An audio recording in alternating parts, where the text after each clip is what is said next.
As we were designing an expansion for Neverwinter, we needed a huge space for players to progress to level 80 with a new cap increase. Where better to do so than in the biggest dungeon in the Forgotten Realms? With that idea in mind, Wizards of the Coast Waterdeep, Dungeon of the Mad Mage book was our tome of choice for research and reference. By offering 23 different levels in the famed dungeon of Undermountain, this D&D 5th edition campaign book gave our team so many choices for location and story content, centered around the Mad Mage, Halster Blackcloak, and his vast creation. It was actually very difficult to select only a few of the levels and monsters covered in the book, which prompted many brainstorm and pitch sessions amongst the team.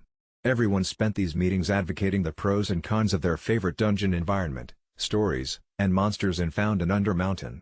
There's so much great content in the Mad Mage's dungeon that we wanted to bring to our players in Neverwinter, but not everything could make the cut. Ultimately, we needed 5 new zones for players to progress from level 70 to 80. Our bottom line criteria for selecting the final zones were technical viability, exciting story possibilities, and the roster of monsters which lurked in each respective zone. Firstly, we picked the Catacombs, as it is the actual first level of Undermountain, and a great starting point for the story with mostly humanoid enemies.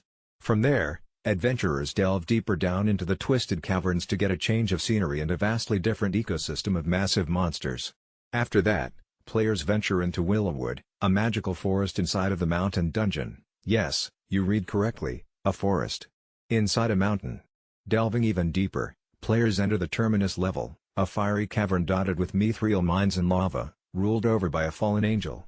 For the final level of our Undermountain adventure, we selected Venrock Doom, a dungeon level overtaken by the Shadowfell and a Shadow Dragon. Our environment team did an amazing job creating all new dungeon and caverns kits from which we built these zones, each of which has its own distinct appearance and monster group. Speaking of monsters, a dungeon is just a hole in the ground without them. The Neverwinter team created more new monsters for this expansion than we have in any other release since launch.